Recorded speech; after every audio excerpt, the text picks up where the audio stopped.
বন্ধুরা, আজকে একটা নতুন গল্প নিয়ে আসলাম তোমাদের মাঝে। এটা সত্য এবং বাস্তব জীবনের ঘটনা। শেষ পর্যন্ত শোনার অনুরোধ রইল। শুনলে তোমার মধু চলে আসবে। দেরি না করে চলো শুরু করা যাক।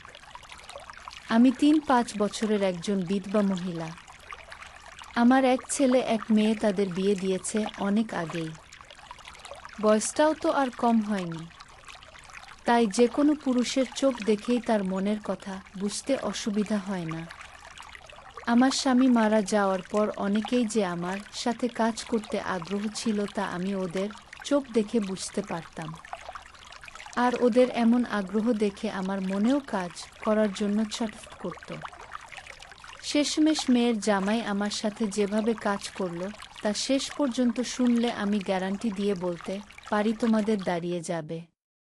তাই ভিডিওটা শুরু থেকে শেষ পর্যন্ত দেখার অনুরোধ রইল।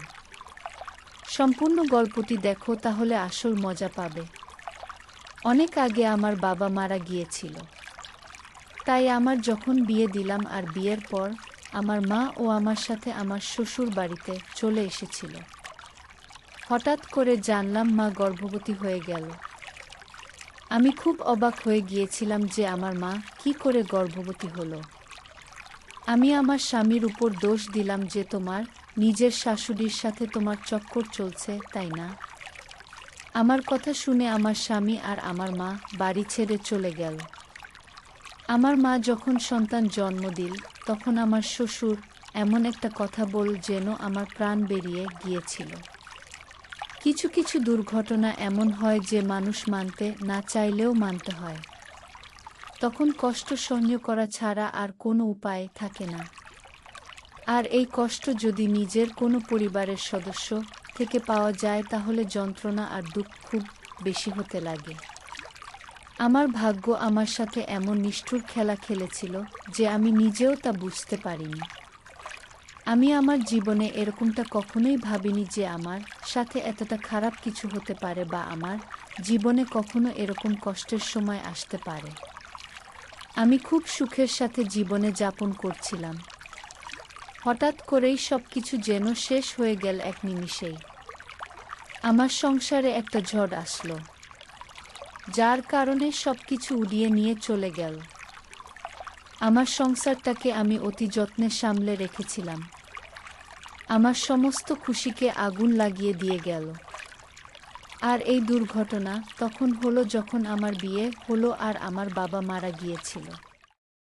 আমার যখন বিয়ে হলো তখন মা আমার সাথে আমার স্বামীর বাড়িতে চলে আসলো। আর এই ব্যাপারটা আমার খারাপ লাগেনি, কারণ যদি আমার সাথে আমার মা না আসতো তাহলে সে আমাদের বাড়িতে একা হয়ে যেত। এজন্য আমার অনেক বলার পর আমার মা আমার কাছে থাকতে লাগলো। আর আমার শ্বশুর বাড়ির লোকজনেরও এ ব্যাপারে কোনো রকম সমস্যা হয়নি। তারাও আমার কথায় রাজি হয়ে যায়। আর এভাবে আমার মা আমার কাছে চলে আসে কিছুদিনের জন্য। এটা একমাত্র সৃষ্টিকর্তাই জানো যে কি হতে চলেছে। এমনিতে তো সবকিছু ঠিকঠাকই ছিল, কিন্তু আমার মায়ের আচরণ আমার কাছে একটু অদ্ভুত লাগছিল। আর আমার তা বোঝার জন্য একদম বাইরে ছিল। আমি যতই তাকে সামলানোর চেষ্টা করতাম ততই সে আমাকে বাচ্চার মতো বিরক্ত করত। কখনো কখনো খুবই অদ্ভুত আচরণ করত সে, যার জন্য আমাকে শ্বশুরবাড়িতে অনেক সময় লজ্জার মুখোমুখি হতে হতো। আর কখনো নিজেকে এত বুঝতে আর জাহির করত সে যে সামনের মানুষটা অবাক হয়ে যেত। অনেকবার আমি মাকে ঠান্ডা মাথায় বোঝানোর চেষ্টা করেছি, কিন্তু আমার মা সেসব কথা এক কান দিয়ে ঢুকিয়ে অন্য কান দিয়ে বের করত। আমার এমন মনে হতো যে বাবা মারা যাবার পর মায়ের খুব আঘাত লেগেছিল মাথায়, সেজন্যই এরকম অদ্ভুত আচরণ সে করত। কিন্তু তারপর কিছুদিন পরে আমার নিজেরে খেয়াল বদলাতে হলো। আমার মাকে শীতে সাদা এবং খুব নিরীহ দেখতে লাগত। নাকি শুধু আমার এরকম মনে হতো? আমি আমার মায়ের ব্যাপারে কিছু বাজে ভাবতে বা বলতে চাই না, কিন্তু কিছু ঘটনা এরকমটা ভাবে ছাড়ে। এতদিন আমার খুব দরকার ছিল। আমি আমার স্বামীকে বিশ্বাস করতাম। আমার সাথে আমার স্বামীর কখনো ঝগড়া অশান্তি হয়নি। আমার স্বামী খুব খেয়াল রাখত। আমি কোনো কথা বলার আগেই সে পূরণ করে দিত। আর আমার স্বামী এভাবে আমার খেয়াল রাখতে দেখে অনেক খুশি হতাম। দেখতে দেখতে আমার সবকিছু নষ্ট হয়ে গেল আর আমি বরবাদ হয়ে গেলাম। আমার মায়ের মাথার সমস্যা ছিল বলে আমার মনে হচ্ছিল। আর এজন্য আমি আমার মাকে চিকিৎসা করানোর কথা ভেবেছিলাম। কিন্তু আমি যদি শ্বশুর বাড়িতে ব্যাপারে কথা বলতাম তাহলে অনেক বড় বিপদ হয়ে যেত, যার জন্য আমি মাকে বোঝাতে থাকতাম। কিন্তু আমার মা বুঝতে পারলে তবে তো আমি কখনো ভাবিনি যে সমস্যাটা এত বাজেভাবে বিগড়ে যেতে পারে।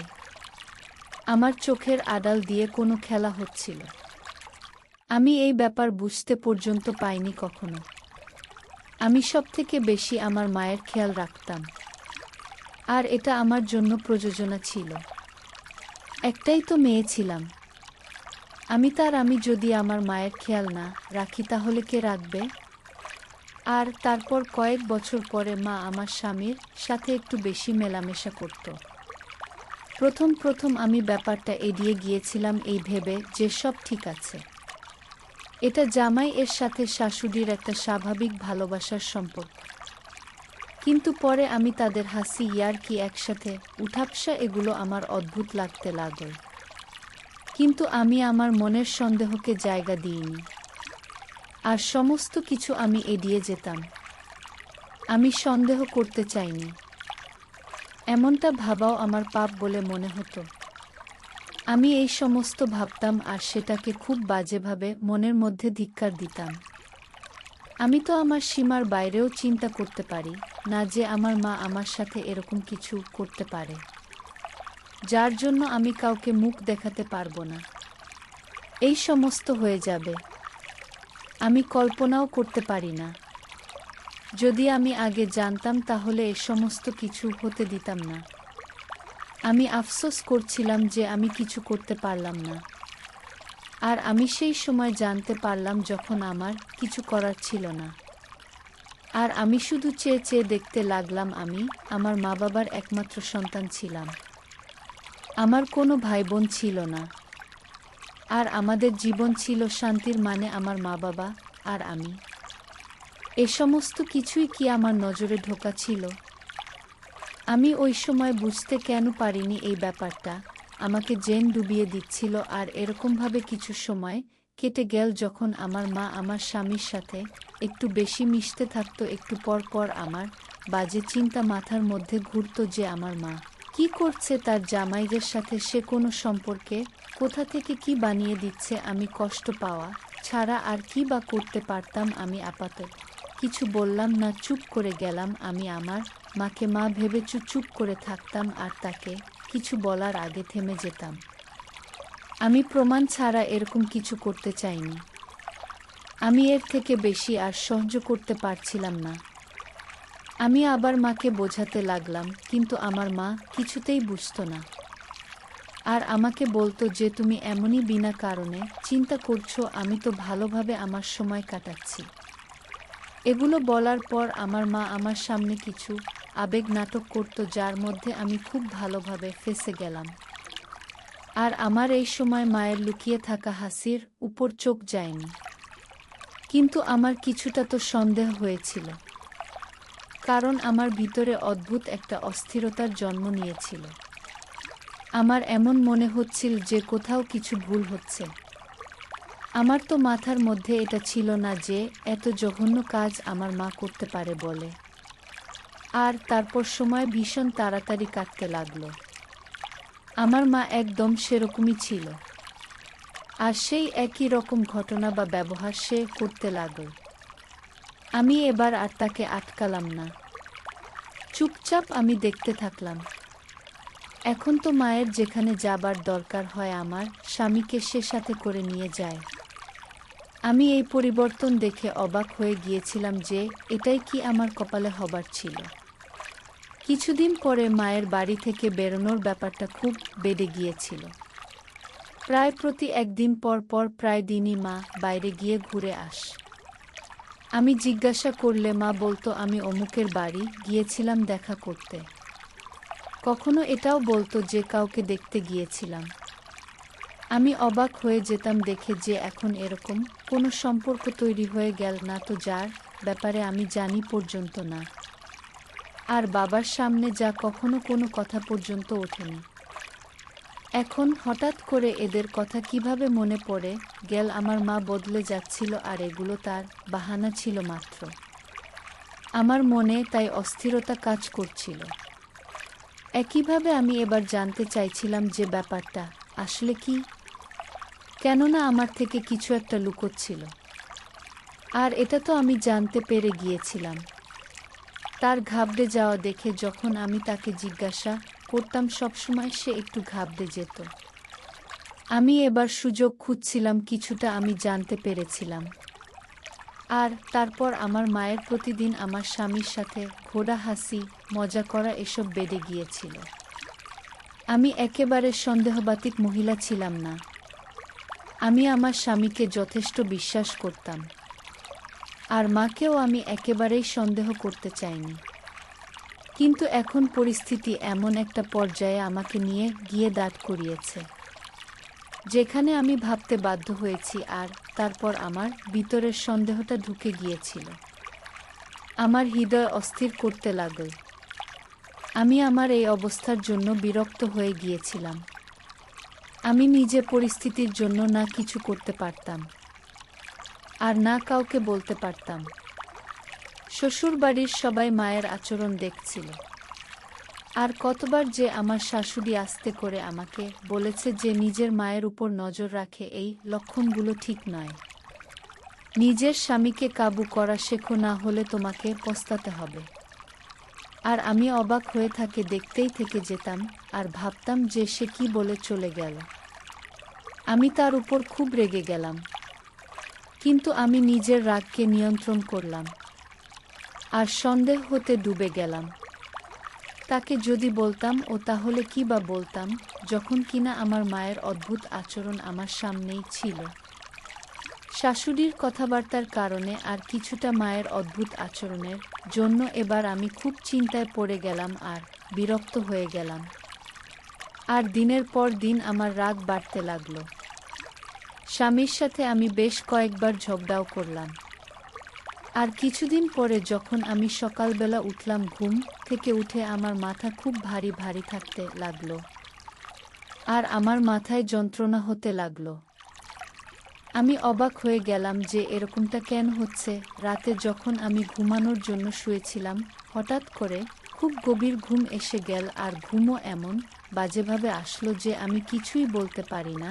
এরপর আমি আমার মাথা লাগালাম আর বুঝতে পারলাম যে কিছু একটা তো অদ্ভুত হচ্ছে, যেটা আমি জানি না আর যেটা আমি জানতে চাইছিলাম। পরের দিন আমি যখন ঘুম থেকে উঠলাম, সব সময়ের মতো আমার মাথা যন্ত্রণা করতে লাগলো। তাই আমি বসে বসে আমার মাথাটি টিপছিলাম। আর ঠিক তখন আমার নজর সামনে টেবিলের উপর পড়ল। টেবিলটার উপর কিছু অদ্ভুত জিনিস লেগেছিল। আমি যখন হাত দিয়ে দেখলাম, তখন আমার ওষুধের মতো কিছু একটা মনে হলো। এবার তো আমি খুব চালাক হয়ে গিয়েছিলাম। আমি রাতে যখনই জলের গ্লাস ভরে রাখি, তখন আরও একটা গ্লাস রাখি, যাতে আমি রাত্রিবেলা বুঝতে পারি যে কেউই এরকম করে। আর তারপর আমি বেশ কয়েকবার রাতের বেলা আমার স্বামীকে উঠতে দেখলাম আর যেতে দেখলাম। আমার সন্দেহ এবার সত্যিতে পরিণত হচ্ছিল। আমি নিজে দেখার উপরেও বিশ্বাস করতে পারছিলাম না। আর তারপর একদিন রাতে মাকে আমি নিজের ঘরে আসতে দেখলাম আর গ্লাসের ভেতর কিছু মেশাতে দেখলাম। আমি ঘুমিয়ে যাবার নাটক করেছিলাম যাতে আমি মায়ের কর্মকাণ্ডগুলো দেখতে পাই। মা আরাম করে গ্লাস হাতে নিয়ে তার ভেতর কিছু মেশানো যেভাবে আস্তে আস্তে পা টিপে টিপে এসেছিল, সেরকমভাবে সে চলেও গেল। আর এই ব্যাপারটা শুধু মা নিজেই জানো যে রাতে আমি জল খেয়ে ঘুমাই আর উঠে আমি জল খাই। আর সেজন্যই সেই কাজটা করেছিল। কখনো আমার সন্দেহ বাস্তব মনে হতো, আবার কখনো আমার শুধু সন্দেহেই মনে হতো। আমার তো হুঁশ উঠে গিয়েছিল মাকে এরকম কাজ করতে দেখে। আমার তো বিশ্বাসই হচ্ছিল না যে আমার মা হয়ে এরকম জঘন্য একটা কাজ করতে পারে আমার সাথে। আমি নিজেই বুঝতে পারছিলাম না যে মা এরকম কেন করবে। কিছুদিন ধরেই আমি দেখছিলাম যে নাটক আর আচার একটু বেশি খাচ্ছিল। প্রথমে তো আমি সেটাকে কোনো গুরুত্ব দিলাম না। এবার রোজ মা এগুলো খেতে লাগল। আমার মনের ভিতর বিপদের ঘণ্টা বাজতে লাগল। আমি এবার ভীষণভাবে বিরক্তির শিকার হচ্ছিলাম। একদিন মা অজ্ঞান হয়ে গেল। আর তারপর হঠাৎ মা গর্ভবতী হয়ে গেল। এই ব্যাপারটা হাসপাতালে গিয়ে যখন আমি জানতে পারলাম, আমি লজ্জায় লাল হয়ে গেলাম। আমি শ্বশুর বাড়িতে কারো সাথে চোখে চোখ মেলাতে পারছিলাম না। আর মাও তো ঘাবড়ে গেল। আমার সামনে আসতেই তার অস্বস্তি হতো। আমি খুব অবাক হয়েছিলাম যে আমার জায়গা মা কি করে গর্ভবতী হয়ে গেল। এবার আমার বিশ্বাস হয়ে গেল যে বাচ্চাটা আমার স্বামী ছিল। কেননা রাতে আমি অনেকবার আমার স্বামীকে উঠতে দেখেছিলাম। আমার তো বিশ্বাসই ভেঙে গিয়েছিল। আমার মাথার মধ্যে সমস্ত স্মৃতি আর সমস্ত কথা ঘুরতে লাগলো। আমার রাগ এবার সর্বোচ্চ উচ্চতায় পৌঁছে গিয়েছিল। আর তাই আমি আমার স্বামীর সাথে ঝগড়া করতাম। এরপর আমি আমার স্বামীর উপর দোষ দিয়ে দিলাম যে তোমার নিজের শাশুড়ির সাথে চক্কর চলছে। এই সমস্ত তোমার জন্যই হয়েছে। তুমি আমাকে ঠকিয়েছ। আর আমার বিশ্বাস মিলেছে। আমি কাঁদতে কাঁদতে ক্লান্ত হয়ে গিয়েছিলাম। আর ঝগড়ার পরে আমার স্বামী বাড়ি ছেড়ে চলে গেল। আমি কিছু বুঝতেই পারছিলাম না যে আমি কার উপর বিশ্বাস করব আর কার উপর করব না। বন্ধুরা, ভিডিও মাঝখানে একটা কথা বলতে চাই। আমি তোমাদের আনন্দ দেওয়ার জন্য খুব কষ্ট করে ভিডিও বানাই। তাই তোমাদের কাছে অনুরোধ থাকবে অবশ্যই এই ভিডিওটি দেখে একটি লাইক করবে এবং চ্যানেলটি সাবস্ক্রাইব করে পাশে থাকবেন। আমি এবার আমার জীবনে খুবই দুঃখী হয়ে গিয়েছিলাম। আর স্বামীর কোনো ঠিক ঠিকানা ছিল না যে সে কোথায় গেছে ঝগড়া করে। আমি দুঃখে কাতর ছিলাম। আর আমার আফসোস ছিল যে আমার মা সম্পর্কগুলোকে খারাপ করে দিল। আর নির্লজ্জের মতো আমার সামনে এসে আছে। আমি অবাক হয়েছিলাম যে কেমন মাসে যে নিজের মেয়ের ঘর বরবাদ করার জন্য উঠে পড়ে লেগেছে। আমি তো ভেবে ভেবে পাগল হয়ে যাচ্ছিলাম। শ্বশুরবাড়ির লোকজন আমাকে অনেক সামলাচ্ছিল। কিন্তু আমি আমার মন কি করতে পারি, যার উপর আর কোনো রকম অনুভূতি কাজই করতে চাইছিল না। আমার ভিতর সমস্ত অনুভূতি এবং আবেগ জানান শেষ হয়ে গিয়েছিল। আমি এবার সারাক্ষণ চিন্তার মধ্যেই ছিলাম। আমার শ্বশুর আমাকে বেশ কয়েকবার খুশি থাকতে বলেছিলেন। আর আমি তাই তাদের সামনে মিথ্যা হাসি হাসতেন, যেটা দুঃখ কষ্টে পরিপূর্ণ ছিল। এবার তো আমার চোখে সারাক্ষণ জলে ভিজে থাকত। আমি আমার জীবনে অবাক হয়ে গিয়েছিলাম যে আমাকে কিসব দেখতে হচ্ছে আর শুনতে হচ্ছে। সমস্ত সম্পর্ক থেকে আমার বিশ্বাস উঠে গিয়েছিল। আমার সমস্ত সম্পর্কই যে মিথ্যা মনে হয়। আমার মা আমার ঘরে যে ঘরে থেকে গিয়েছিল, নাকি সমাজের থেকে কথা লুকানোর জন্য সে এরকম করছিল। আমি তো এবার মার সাথে কথা পর্যন্ত বলতাম না। আমার সমস্ত কিছু বেশ মনে হতে লাগল। আমার তো এবার নিজের স্বামীর জন্য চিন্তা হতে লাগল। আমি ভীষণ গভীর চিন্তায় ডুবে গিয়েছিলাম যে যদি এটা আমার স্বামীর বাচ্চা না হয় তবে সে সমস্ত কি ছিল আমার মায়ের আর স্বামীর একসাথে ওঠাবসা হাসাহাসি, তারপর রাতে একসাথে হাঁটতে যাওয়া, এই সমস্ত ভেবে ভেবে আমার মাথা ব্যথা হতে লাগলো। যতই আমি ভাবতে লাগলাম ততই যেন ঘটনাগুলো সব আরও এলোমেলো হতে লাগলো। তো আমার এবারে নিজের উপর রাগ হচ্ছিল, কেননা আমি আমার স্বামীর উপর দোষ দিয়ে ফেলেছি। এবার তো সে বাড়ি ছেড়ে চলে গেছে। আর এরকম করতে করতে কয়েক মাস কেটে গেল। আর তারপর আমার মা সন্তান জন্মদিন। তখন আমার শ্বশুর এমন এমন কথা বলল যেটা শুনে আমার হৃদয় বেরিয়ে যাওয়ার মতো অবস্থা হলো। আমার শ্বশুরের বক্তব্য ছিল এই সন্তানটি তার ছেলের সন্তান নয়। আমি তাকে অবাক হয়ে দেখতে লাগলাম। তখন সে বলে উঠল, বৌমা অপেক্ষা করো, সমস্ত সত্যি তোমার সামনে আসবে।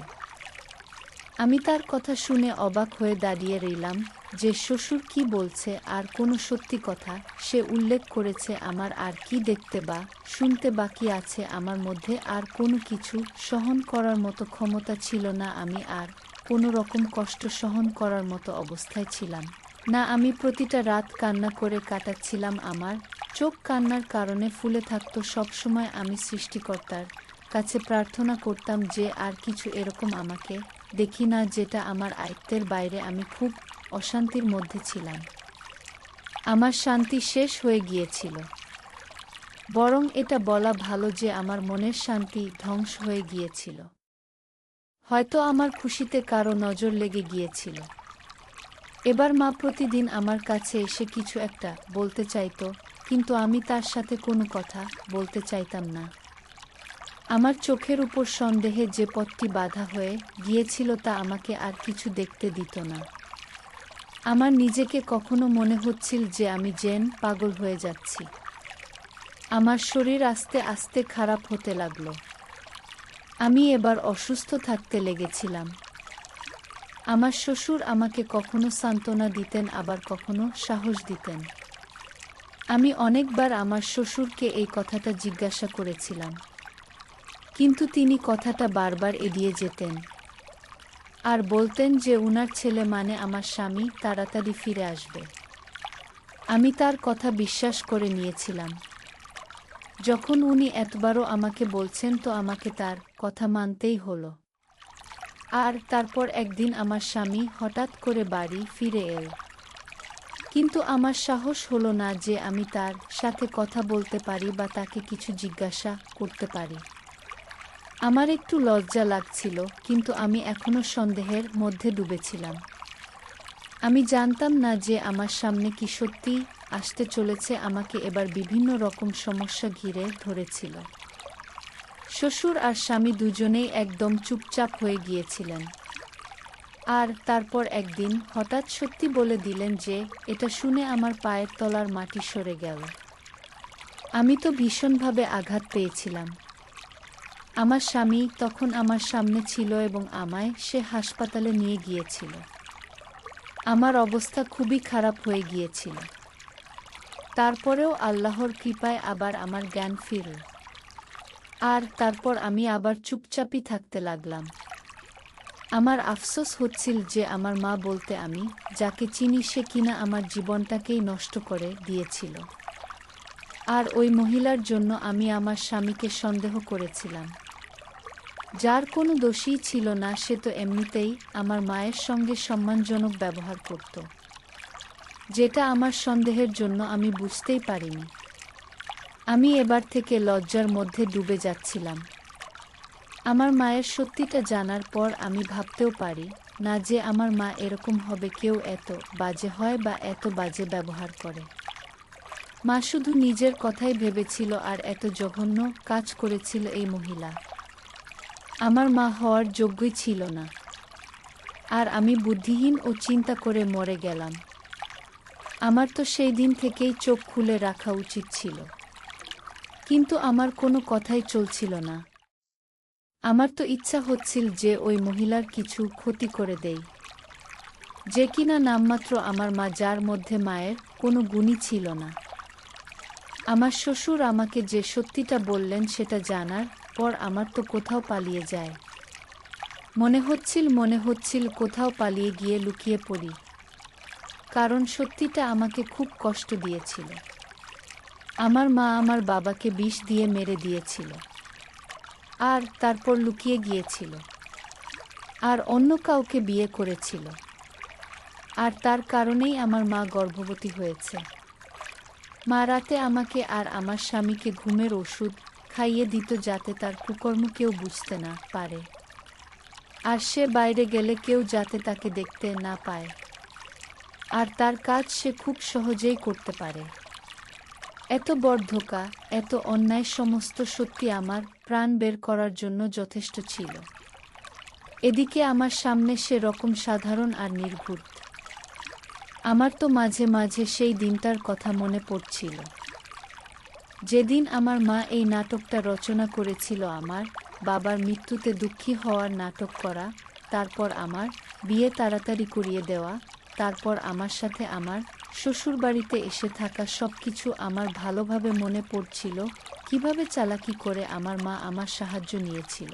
আর আমি বুঝতেই পারিনি যে আমার মা রোজ দূরে দূরে ঘরের বাইরে কেন যেত আর আমাকে কেন মিথ্যা বলতো, আমার কাছে মাত্র একেবারে নিচে নেমে গিয়েছিল, কেননা সে আমার মান সম্মান নষ্ট করেছিল। সে আমার মাথার উপর থেকে আমার বাবার ছায়া ছিনিয়ে নিয়েছে।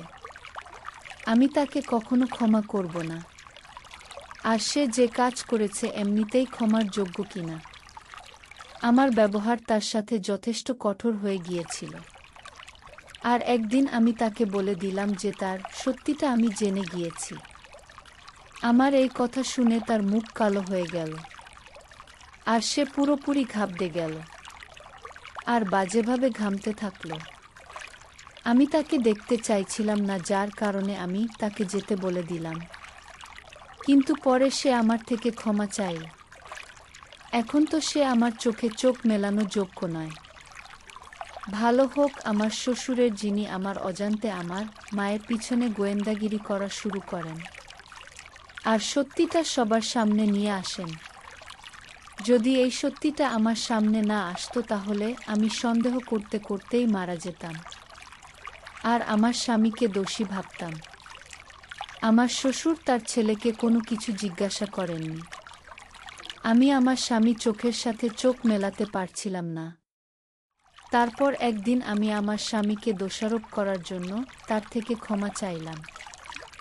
আমার স্বামীকে অনেক ধন্যবাদ, সে আমাকে ক্ষমা করে দিয়েছিল।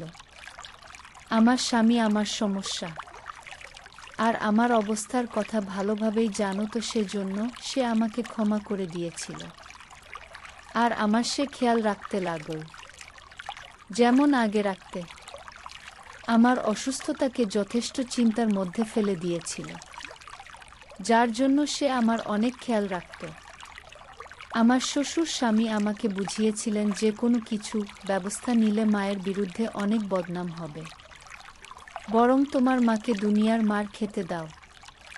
সেজন্য আমি আমার মাকে বাড়ি থেকে বের করে দিলাম আর তাকে বলে দিলাম যে এবার তুমি তোমার দ্বিতীয় স্বামীর সাথে থাকো, আমাদের জীবন থেকে চলে যাও। আমি আর তোমার মুখ দেখতে চাই না। এবার আমি আমার সিদ্ধান্ত আল্লাহর উপর ছেড়ে দিয়েছিলাম। উনি অনেক ভালোমতো তার উপর প্রতিশোধ নিতে পারবেন। এখন আমার মাকে দুনিয়ার কাছে অপমানিত হতে হয়েছিল।